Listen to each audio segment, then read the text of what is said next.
All right, today I'm going to show you how to pre-trip your car before a long trip or maybe before one of your kids goes to college. All right, to start, we're going to start in the compartment, the engine compartment. Okay.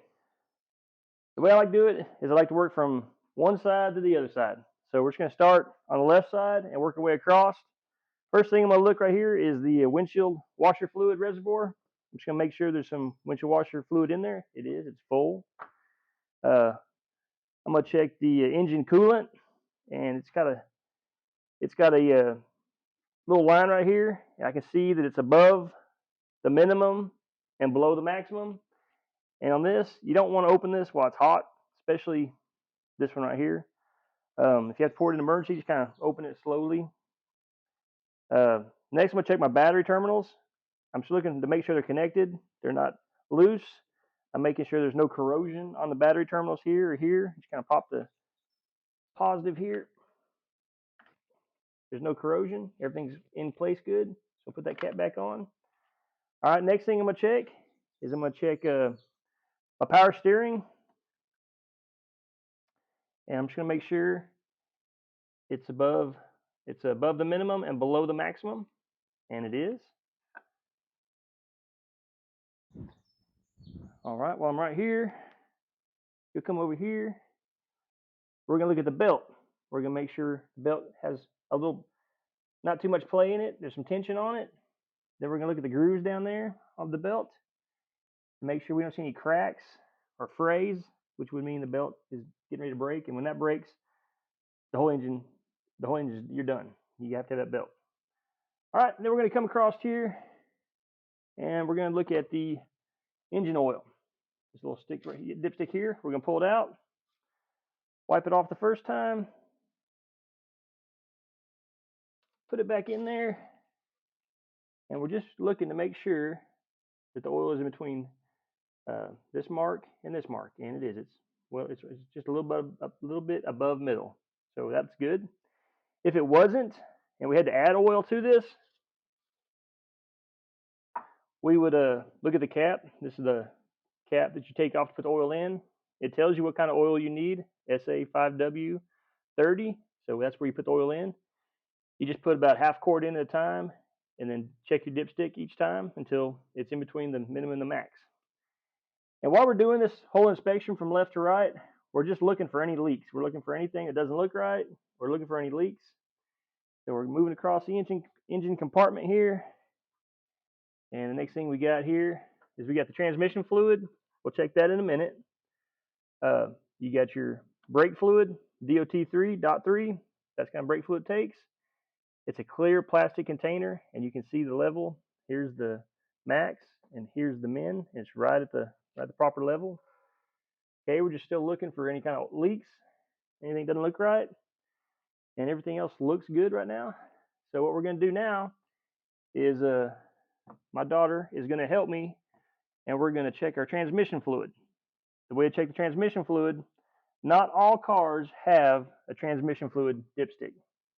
Like some Hondas don't. Not sure Toyotas do.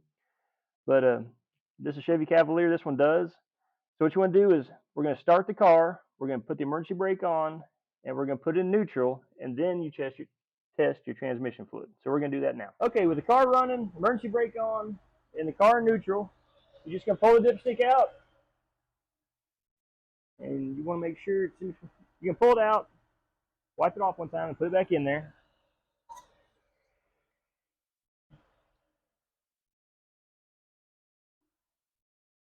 And you should make sure it's in between the minimum and the maximum mark, and it is. It's right at the halfway, so we're good.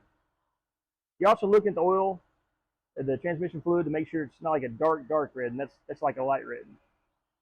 Same thing with your engine oil.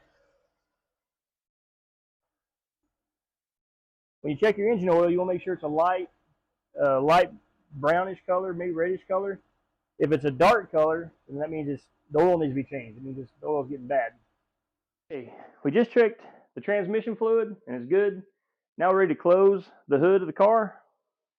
And I called this a Chevy Cavalier. It's actually a Chevy Impala. My bad. All right, now we're going to check the headlights. So Sarah, if you're going to turn the headlights on for me. All right. So we're making sure both the headlights are on. Then we're going to check our high beams. All right, both the high beams are on.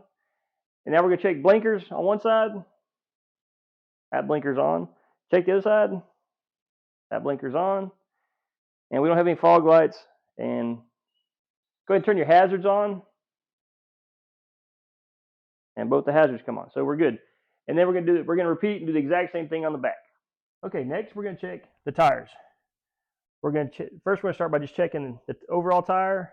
We're going to look at the tread depth, make sure there's still a lot of tread on the tire. We don't want slick tires or balding tires. We're looking for any cuts or gashes in the tires. These tires look good. Then we'll look at the lug nuts. Just going to make sure the lug nuts are tight. I'm going to give the tire a little pull, make sure it's not loose, wiggling, which means your joints in the back could be going bad, but everything's solid. Then we're going to take the air pressure gauge off, or the cap off. We're going to check the air pressure. I remember I did that. All right. And it is at 32, which is good. We're going to put the cap back on. And while I'm right here, you can't do this on all tires, but this one, you can kind of check the rotors, the brake rotors. Just run your finger across it. There's no grooves in it. You can kind of look at the brake rotor and see if there's still quite a bit of a brake pad on it. And this one I can tell that there is. All right. And after you check, we're going to do the same thing on all four tires all the way around. All right. You're going to check all your lights just like you did in the front. You're going to check your brake lights. If you have somebody in the car, tap on the brake lights. Check your reverse lights and your running lights. You're going to check your license plate. Make sure the registration date is good on it. This one is. You're going to pop the trunk. And inside the trunk, this is a personal preference for me. I want to make sure that we have an air compressor, an emergency kit. This is my daughter's car, and she's going to college, so that's why Mama wants the emergency kit. Then we're going to check to make sure there's a good spare tire and a jack in here. And the way we do that in this car, you just lift up this mat, and there's your spare tire. You can make sure it's got air in it. The jack's underneath it. Each car is different. You're going to want to know where your spare tire is. And if this is a child's car, you definitely want to show them where the spare tire is, because most of them wouldn't find this. They wouldn't know to look there. All right. Now we're going to go to the inside of the car. All right. Now we're ready to do the interior inspection. And what you want to do is, I like to start with the glove box. You want to have all your paperwork in a place that's easy to find, especially if you have kids driving the car, because if they get pulled over, they just don't know what to do. But we're going to make sure that the registration is good, doesn't expire. Make sure we got an up-to-date insurance card, and we do. And it's just best to keep all that stuff in an easy location for someone to find. Okay, we're going to close the glove box. Next thing we're going to do is we're going to start the car, and we're just going to listen for any kind of noises, just like any whining noises underneath the hood of the compartment. We're going to turn the steering wheel a few times, make sure there's no grinding of the power steering. And we're going to go ahead and do that now. Going to start it up. I don't hear any unusual noises. The steering, when I turn it, it doesn't whine or squeal. I'm checking the cluster panel here, make sure there's no check engine light. All the gauges are within the range that they're supposed to be, and everything looks good. My daughter is ready to go to college.